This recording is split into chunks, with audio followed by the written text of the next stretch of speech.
Another Pavia special. What does that mean? Well, Vandy picks up another beast offensive lineman. I know that's what that means.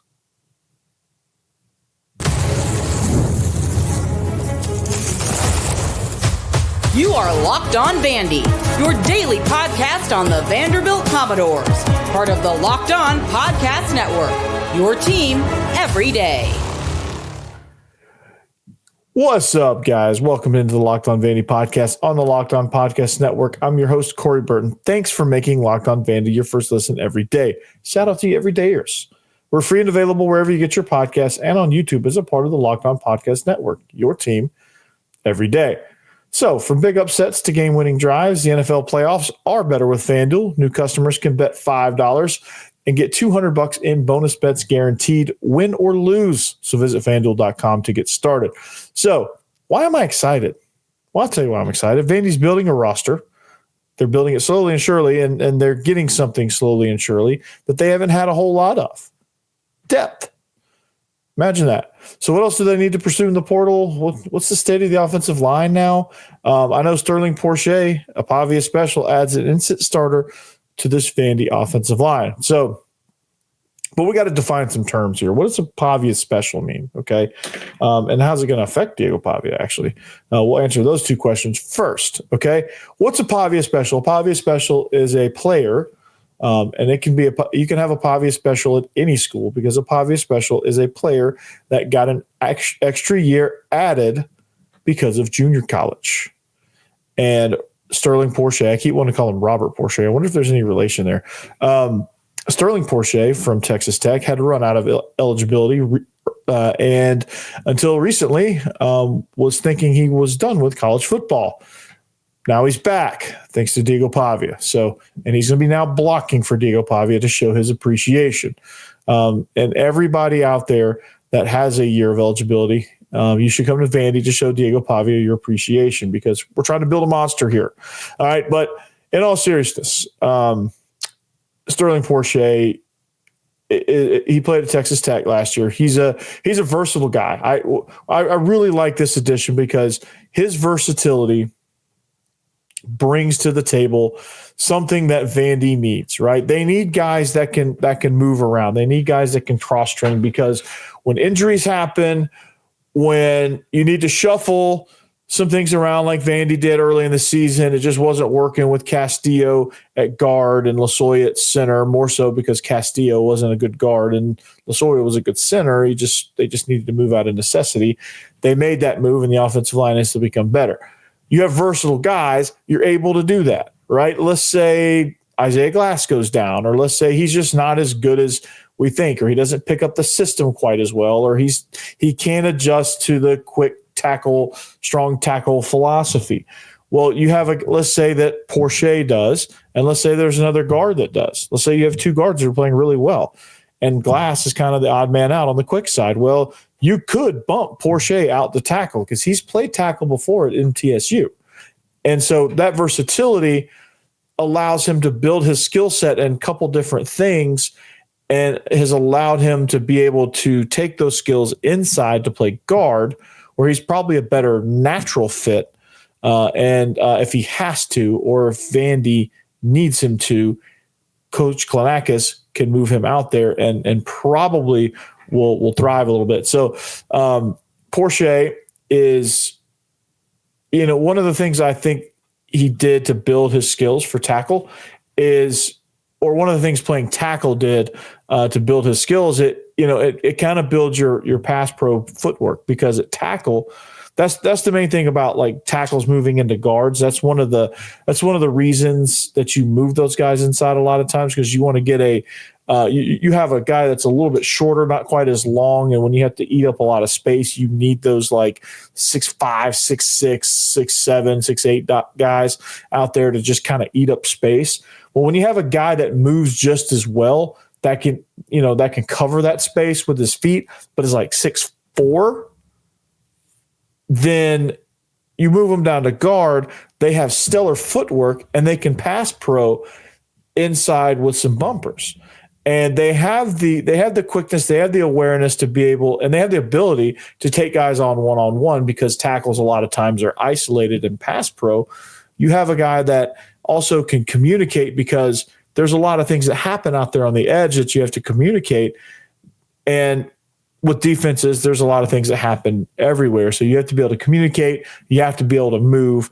And in an effort to improve the passing game, this is one of those things that Vandy has done to do so. They get a guy that can play both and has good enough feet to play tackle in pass pro. Is too good of a run blocker, I think, to be out there.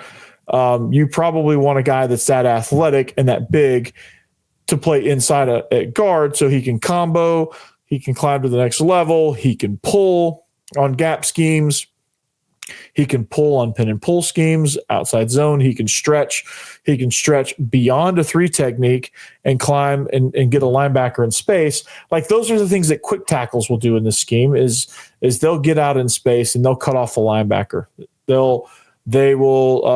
They'll chip a 3 technique on the way, or they'll bang through a 1 technique, climb, redirect, and cut somebody off on an option play. They can pull around on a pin and pull play. Let's say you get an odd front team, you get the tackle locking down on the man on him. If the guard's uncovered, he steps around and blocks the next guy that shows up. So there's a lot of possibilities. You need an athletic guy there, but you still need a lot of size, because there's still a lot of things that you're doing in the run blocking that require size too. But if you have an athletic guy that's big, that really, really helps. So I'm for one excited about this, because, a lot of the things that Vandy did well, they couldn't sustain because the passing game was not quite great, because this was a team last year full of pretty good run blockers, and I think they did a good job blocking in the run game overall. I think there was times where they were terrible, and obviously times they were dominant, but on a consistent basis, they were pretty solid run blocking. But I always thought that this team was a good run blocking team and adequate at best in pass pro. Communication is key. Technique is key. If you have a bunch of run blocking mauler type guys, they're not really good pass pro. And pass pro requires feet awareness, hand placement, playing in space, spatial awareness, things like that some of these guys just didn't quite grasp. So you're getting some better all around linemen, which is why I think some of these transfer guys are going to come in and start right away. And so your body type for these guys, your skill sets for these guys are like more universal. And so this is where this offensive line is going to improve, because you have those guys still, you have a lot of those run mauler guys still in the wings. They're still developing as pass blockers. But you've got some guys in there now that can play, and you've got more than just like 5 or 6. You had 6 guys that I think could play, 7, bit of a stretch, but outside of like the top 7, you really didn't have much. And when you get banged up, and when you have a season and a stretch in the season like Vandy had last year in the middle 6, as Clark Lee called it, that took its toll on this offensive line. They were banged up, and a couple of them missed time. But for the most part, they were below the threshold they needed to play at to be successful, because they're not going to play at 100%. Nobody's 100% at that point of the season. It's just how close can you get to 100% is the key. And they just weren't close enough. And they just weren't ready to take over these games just quite yet. They didn't have the depth to do that. The team overall didn't have the depth to do that. So they're still looking for another piece. So what does that mean? I think a lot of people saw that. And when at first glance, I was like, oh, I guess we're out on Josiah Pete. I guess he's going to Michigan, or he's visiting Nebraska now, I think. But I think they're still very much in it with Pete. And I still very much think Pete's going to come, because there's an opportunity at the strong tackle position to there's a void there, and it's wide open, right? I mean, all 5 spots are wide open generally, but I think we have an idea of who's going to play, who's going to take those spots. And, there's, I don't think it's too much of a secret, but, they're starting training now, and these early enrollees, these transfer portal guys that have already signed, enrolling in classes are going to benefit from the strength program. Now, Porcher is not coming until he graduates in May, so he'll be a summer edition. So he's hopefully will come ready to roll. I don't know if Texas Tech, if the coach will allow him to continue to train with the team, even though he's going, or if he's going to have to train on his own. I don't know how that stuff works. I guess some coaches do it different ways. Just depends on what the coach thinks about it. But, this is going to be an interesting situation to see kind of how this offensive line plays out. I'm really excited about it because it's we'll call it the Great Wall of West End. And it can only benefit Diego Pavia. If you give him time, he can actually make throws. He can actually become a viable passer. You open up better run lanes if your passing game is good. So if you have better all-around linemen, it's going to generally lead you to be able to do everything a little bit better. And if they can improve in the run game just a little bit, they will go from great to elite. If they can improve in the passing game, if their passing game can go from below average to above average, this offense will go from above average to great. And that's one of the things that it starts up front. Everything in the SEC starts up front. You win the trenches, and then you go from there. And I think Vandy's making all the right moves. They're being hyper aggressive recruiting offensive linemen, and this is exciting. This is something that you were hoping. Everyone that wears black and gold was hoping that they would start spending NIL money on offensive linemen. Here we are. They spent NIL money on wide receivers. We'll see how they play, but they certainly have some talent. They signed some high school guys. They got a couple guys out of the portal, and they signed a trio of guys in last year's class to add to Junior Sherrill and Richie Hoskins, who were productive for the most part last season.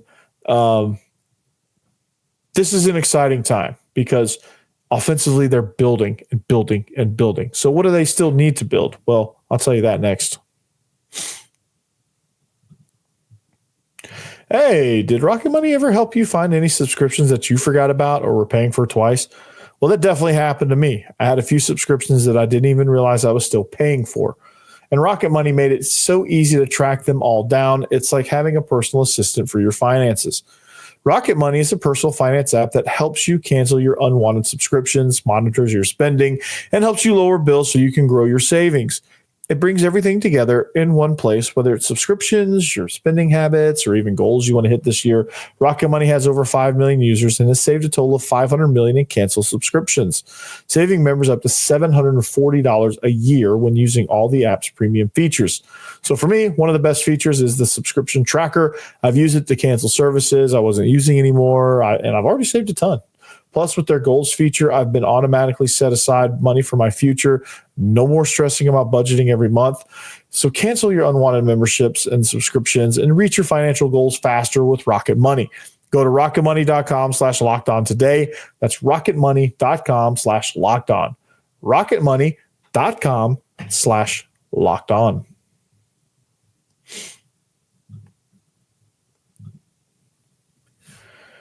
All right. Thanks for making Locked On Vandy your first listen each and every day. If you need a second listen, check out Locked On SEC. Chris Gordy is phenomenal. His show is real smooth. Talks about everything SEC. Probably talking a lot of Texas right now as they're still in the playoff. If you're one of those conference pride type people, hook them. If you just want to see something hilarious in Ohio State losing, hook them. Or if you're an Oklahoma fan and you're a hater of the SEC, or you're one of those guys it's Vandy and Vandy only, then hook them. Or if you don't care, just enjoy the game. But he's probably talking about it, and we're squadding up. It drops every Thursday, so that'll be, those shows are a lot of fun, and I enjoy doing those, and I enjoy participating in as many as I can. And you should subscribe and you should make that your second listen. Stephen Willis of Locked On Ole Miss. If you need a third, and then follow everyone on that show and follow everyone on Vandy's schedule. So there you go. There you have it. So you got plenty of content now. You got plenty of podcasts as you're making your commute or you're sitting at your desk doing busy work. You have podcasts now. You listen to this, listen to Locked On SEC, and then you just run through the SEC, all the shows. There you go. There you have it. So, man, Vandy, like, here's the thing, man. Vandy is very active in the portal. I'm proud of the way that they've kind of handled coming off a 2-10 season in 2023.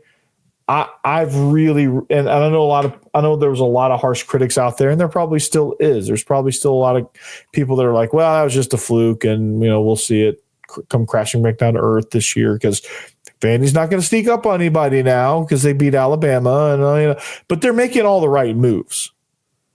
They're making things happen.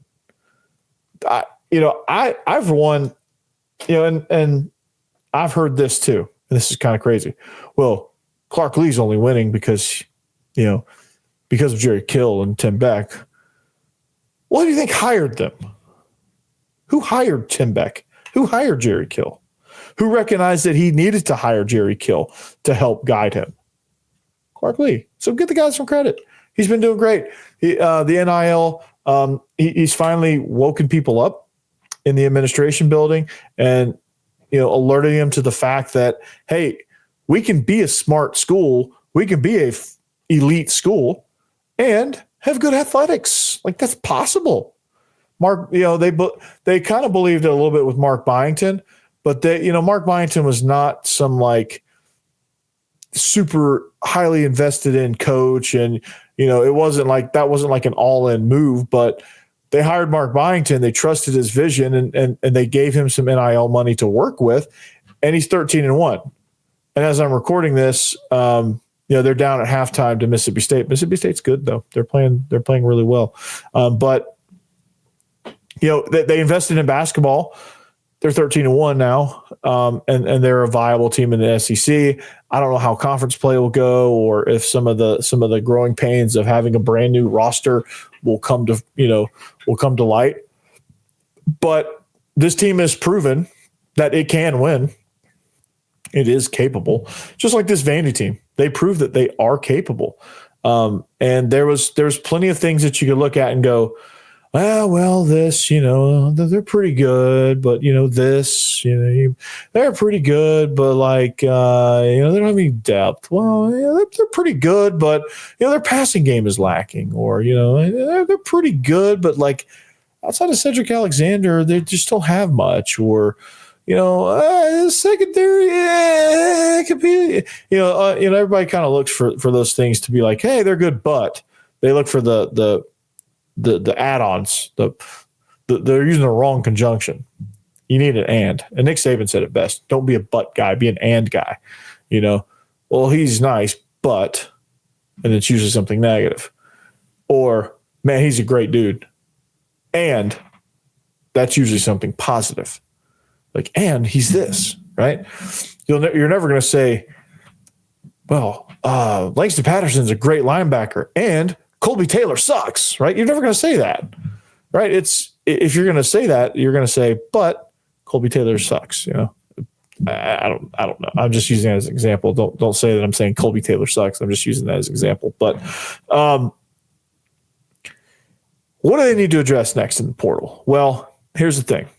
Running back, I think, is the next thing that they need to address. They need to get they have Cedric Alexander, who is good. He's a physical runner. He's a tough runner. He can get you chunk yardage, but you need a home run threat. Newberry is not that home run threat. Newberry and Alexander are roughly the same. Alexander's probably a little more physical, probably a little bit bigger, slightly bigger. Newberry's probably the better receiver of the two. But you need a home run guy. You need kind of that electric guy, right? And I don't know what you have in your freshman group or in your new signees group. I don't know where you're at there, or how the feeling is there, because you just haven't seen them. And you have the names are Johan Cardenas and Gabe Fields. Cardenas is a redshirt freshman. You saw him a little bit in camp.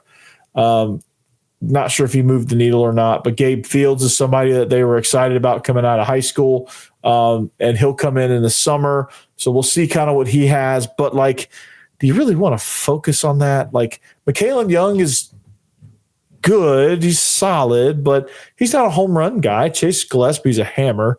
Chase Gillespie's somebody you bring in for, you give him like 5 or 6 carries, and, the defense doesn't really want to tackle him, and then you put back in Cedric Alexander and let him rip. But, I just think you need something, and it'll probably have something in the spring portal window, obviously, because there's, nobody can get in the portal, but that just somebody that can hit that home run, somebody that can hit that top speed and just go. And it just needs just a little bit of extra oomph. I love Ced. I love Newberry. I think those two guys are a great duo, but those guys get banged up. Those guys, that's a tough position to play in this league. And with the way Vandy plays football, you need three great dudes and a fourth guy that can come in and just kind of play relief pitcher a little bit. Kind of like, your situational reliever, like a Chase Gillespie comes in and just drops the shoulder pads and becomes a heavy target. But you just need some oomph. You just need some like home run threat. You just need somebody there. So those names, whatever those names are, whoever those guys end up being, I think you address it. You see what some of these guys have in spring, and you see just kind of how it shakes out. But more than likely, you're evaluating a spring portal, and you're seeing in the current portal of guys that have entered, you're seeing if there's any guys there that intrigue you, but you need somebody that can run. And I think that's the biggest key. Just get somebody that can flat out go. All right. But defensively, what are we looking at there? There's a lot of competition on that side of the ball. I'll tell you how it all shakes out.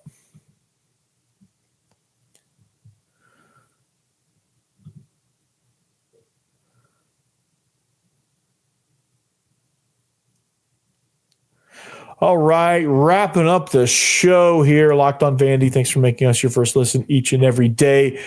Locked on Vandy, at Locked on Vandy. Follow that on all social media platforms. If you want to follow the show, follow me at Coach Burton36, and just follow the whole Locked On Podcast Network. Man, this is it's a lot of fun. It's a lot of fun following this group, especially Fern Dumquist, Chris Marler. He's a fun follow. If you just need some entertainment value. But and he's great. He's great. We did a crossover. Very knowledgeable guy. Very funny. Very witty. Wish I could be witty. But defensively, okay, we're wrapping up the show, talking portal stuff, talking roster stuff, and just looking at how Vandy's football team is just kind of evolving. And this is an exciting time. I can't mention that enough. This is an exciting time because of this roster, because this roster is evolving. This roster is taking shape, and it's taking shape into one that has depth. When's the last time you could say that about a Vandy roster? Probably the last year that James Franklin was here, you could probably say that. But for the most part, there's a few Derek Mason rosters that were okay. But, I think you're starting to develop some depth, and you're starting to get some guys in here that can really play some football.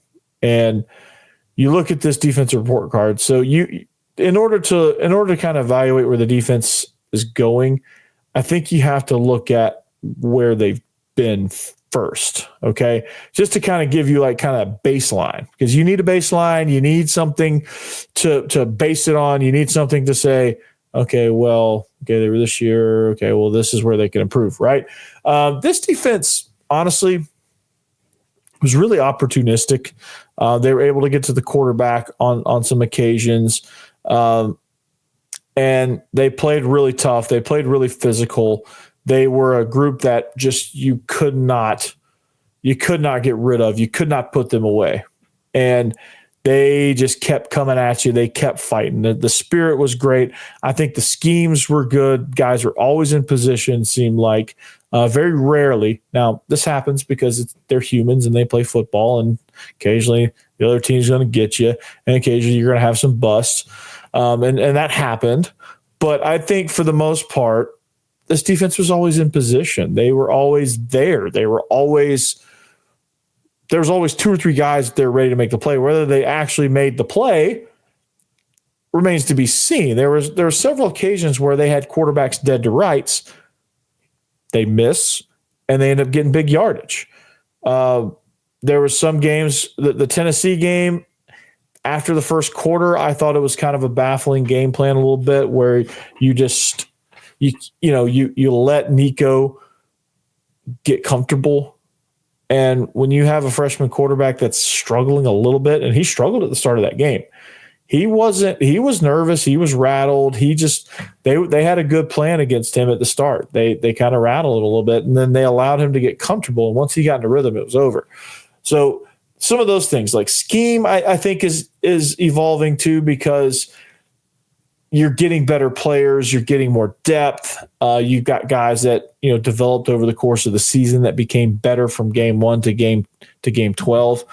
So all of those factors come in, and you're looking at, obvious improvement. So I think schemes are going to be a little bit more advanced. I think Clark Lee's going to be able to do more. I think he's going to be able to disguise more. And I think he's getting to a point to where he can also be able to beat you in base fronts and base coverages, right? He's finally getting the guys to, and athletically on the back end, and athletically even in the front end, athletically just across the board, you're getting guys that can play. All right, so Miles Capers, Keanu Coate is your edge guy, so your Razor. Those are your 2 guys there, and sometimes they'll have both of those guys in the game at the same time, depending on how the front shakes out or the situation. So that'll be scary if they do. Nick Rinaldi, somebody, Jalen Ruth, Mason Carter, and George Okori are guys that are in the mix there. It's going to be an interesting battle in spring. I'm excited to see kind of where this goes. Capers was outstanding. He's not a lock though. Keanu Coate is. He offers a lot of ability there, so it'll be kind of, it's kind of like the safety position. How are they going to get these guys on the field at the same time? What creative ways what are they going to do creatively to get these guys? Are they going to play more odd front to be able to get Coate and Capers on the field at the same time? You may need to do that, right? Defensive tackle, Demarion Thomas, Glenn Seabrooks. This was a really good rotation there. You add Aaron Bryant to that mix, and Yinlin Otara as well. Yeah. But I'm really excited about Demarion Thomas and Glenn Seabrooks. Seabrooks was one of the most improved freshmen. I think he was like the freshman defensive MVP. He was a beast last year. But Demarion Thomas is somebody that really fires me up, and Glenn Seabrooks and Aaron Bryant. You got really 3 good guys there.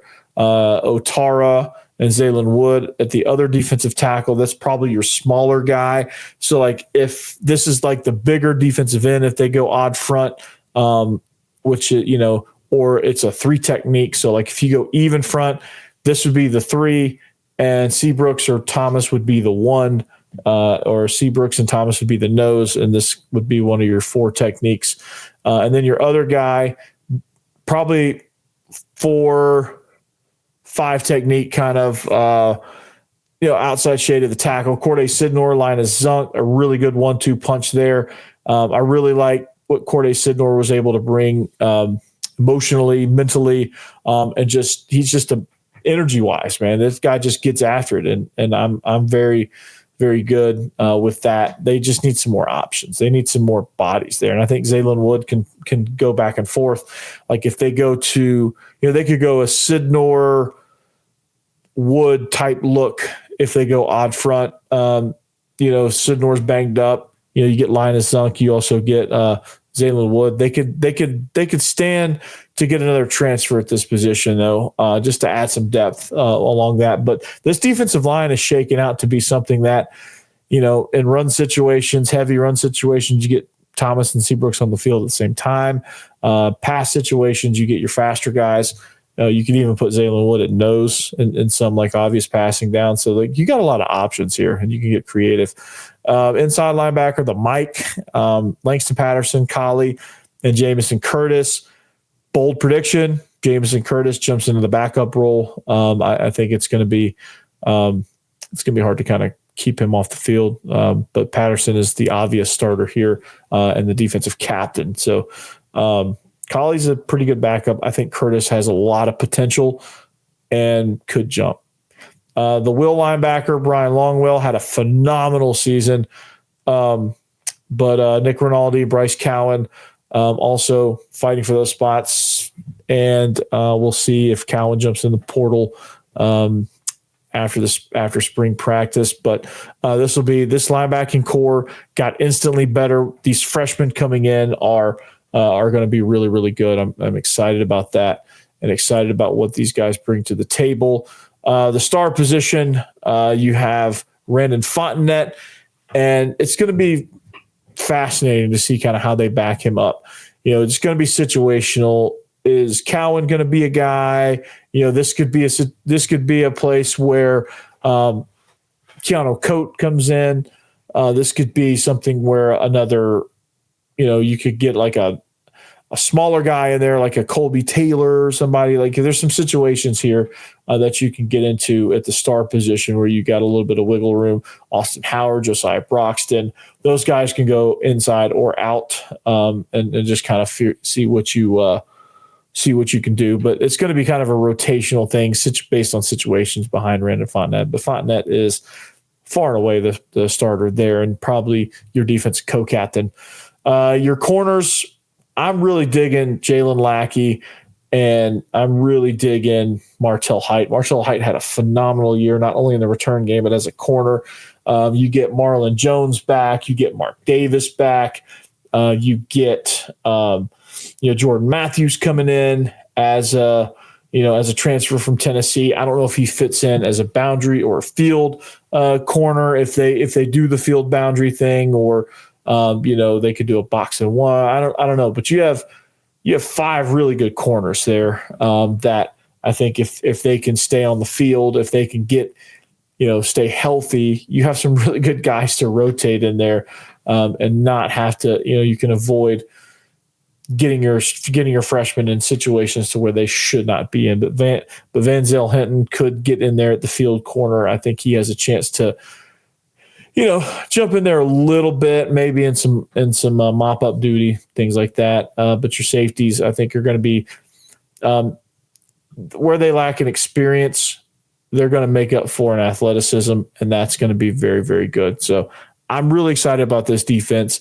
They're going to get better, and even with less experience, they're going to be able to do more because of their athleticism. I think this is a more athletic defense than last year's bunch, and I think they're going to be able to they're going to be tougher to move the ball on, believe it or not. So that's all I got.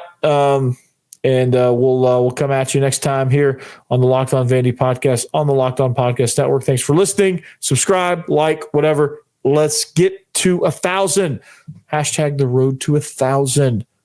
Anyway, behave yourselves. Anchor down. Peace.